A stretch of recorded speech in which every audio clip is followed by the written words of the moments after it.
अस्सलाम वालेकुम स्टूडेंट। आज हम पढ़ेंगे डिस्पेप्सिया।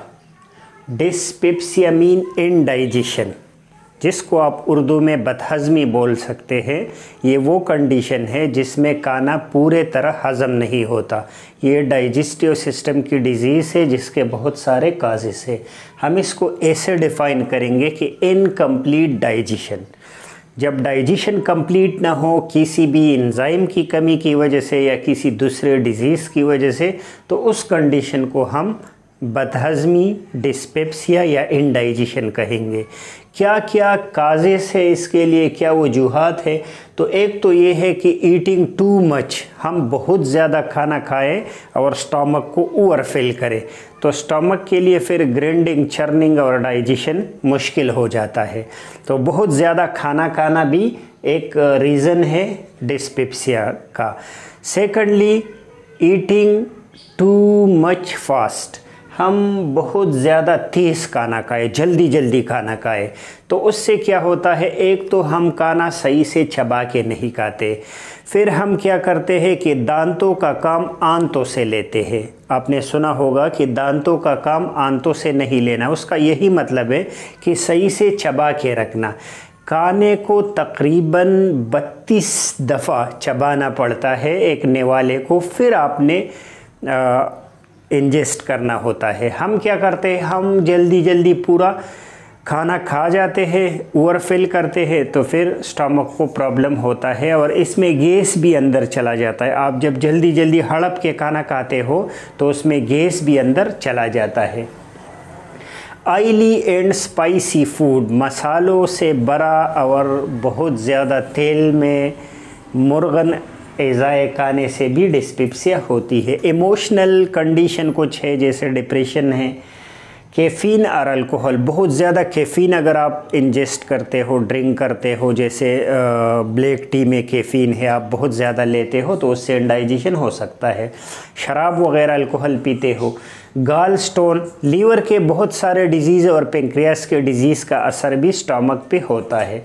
तो अगर आपको गाल स्टोन है गल ब्लैडर में, तो भी आपको इंडाइजेशन का मसला हो सकता है। Inflammation of the stomach, gastritis, smoking, अगर आप सिगरेट पीते हो तो आपका हज़मा कमज़ोर हो सकता है। इनसफिशेंट डाइजेस्टिव एंजाइम और बाइल, कुदरती तौर पे या किसी डिज़ीज़ की वजह से आपके डाइजेस्टिव सिस्टम के अंदर एंजाइम जैसे पेप्सिन है, लाइपेस है, ट्रिप्सिन है, वो आपका पूरा प्रोड्यूस नहीं होता, या जो बाइल है जो लीवर से आता है वो प्रोड्यूस नहीं होता। और अक्सर ऐसा भी होता है कि गाल स्टोन बन जाते हैं तो डॉक्टर आपका पूरा गाल ब्लैडर रिमूव करता है।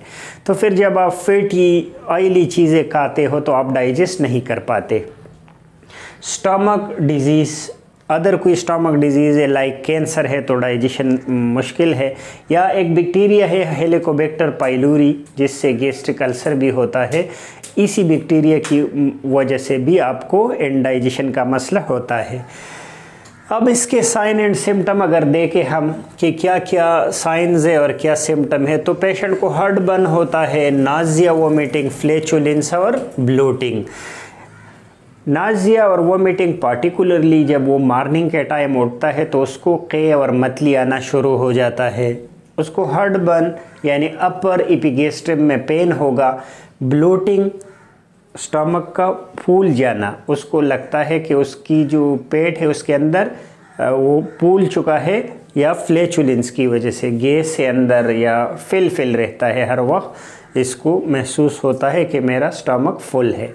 तो ये सिम्टम किसके हैं, इनडाइजेशन के। डायग्नोसिस किस तरह करेंगे, कुछ ब्लड टेस्ट है वो आप इसके लिए कीजिए, जैसे अगर एच पाइलोरी है तो वो आप इसके लिए एंटीजन करें या स्टूल कल्चर कीजिए। एंडोस्कोपी एक कैमरे जैसा मशीन है, अंदर डॉक्टर लेके जाता है और देखता है कि स्टमक में क्या डिजीज़ है, क्या मसला है। इसके अलावा एक्सरे की मदद से भी आप इसको देख सकते हो। क्या इलाज देते हो आप, तो सबसे जो मेन इसका इलाज है इनडाइजेशन का, वो आपने काज ढूंढ लेना है। जब आपको काज का पता चलता है तो फिर कोई इशू नहीं रहता, क्योंकि आप ट्रीट द काज। अगर एच पाइलोरी है तो उसका इलाज करे, अगर कैंसर है तो उसका इलाज करे, कोई दूसरी डिजीज़ है तो उसका इलाज करे। सिम्टोमेटिक ट्रीटमेंट आप पेशेंट को एंटासिड दे दे, अगर उसको बर्निंग हो रहा है हर्ट बंद तो आप एंटासिड दे दो, एसिडिटी कम हो जाएगी। एंटीफ्लेचुलेंट दे दो, जो गैस के लिए जो दवाइयाँ आती है वो आप दे दो। प्रोकाइनेटिक्स दे दो, वो दवाइयाँ जो डाइजेस्टिव सिस्टम के मूवमेंट को फास्ट करे तो खुराक आगे की तरफ जाएगा। तो ऐसे दवाइयाँ आपने इसको देनी है। प्रिवेंशन कैसे करेंगे? Avoid fatty food.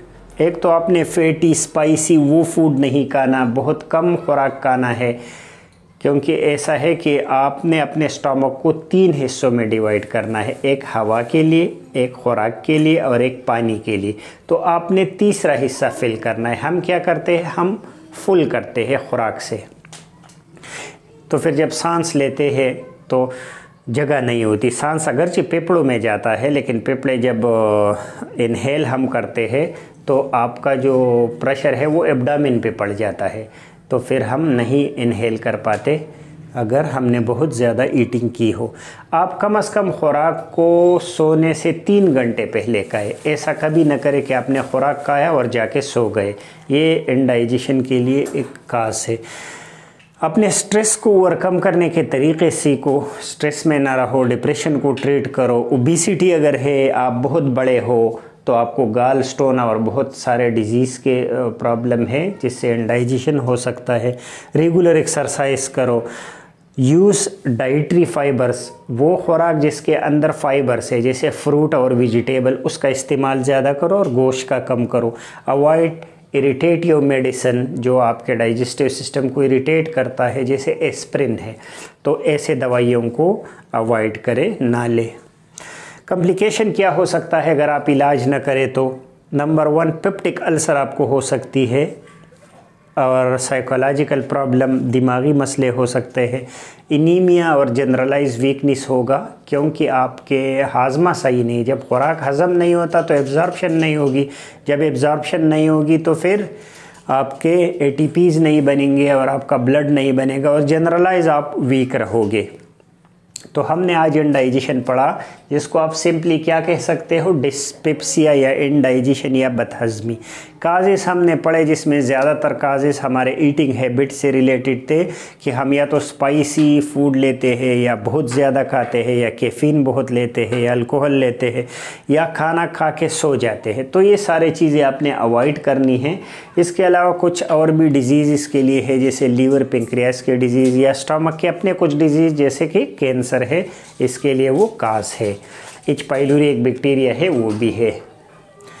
Sign and symptom क्या है? आपने इस पेशेंट ने आपको बताना है कि इसके अपर एपिगेस्ट्रियम में पेन है, जिसको हार्ट बर्निंग कहते हैं, नाजिया, वोमिटिंग, फ्लैचुलेंस और ब्लोटिंग, इसको गैस बहुत बन रहा है इसके पेट के अंदर। डायग्नोसिस आप ब्लड टेस्ट, एंडोस्कोपी और एक्सरे से करते हो। ट्रीटमेंट एंटी फ्लैचुलेंस, प्रोकाइनेटिक और जो डिजीज़ है उसको ट्रीट करना है अपने। प्रिवेंशन कैसे करोगे? फैटी फूड को अवॉइड करोगे, जितने भी काजेस थे, और अगर वो प्रिवेंटेबल है तो वो सारे आप प्रिवेंट करो। और ऊपर से क्या यूज़ करो? डाइटरी फाइबर वाले खुराक, जैसे फ्रूटीन है, जैसे फ्रूट है और जैसे वेजिटेबल्स है, उसका इस्तेमाल आपने ज़्यादा करना है और एक्सरसाइज करना है।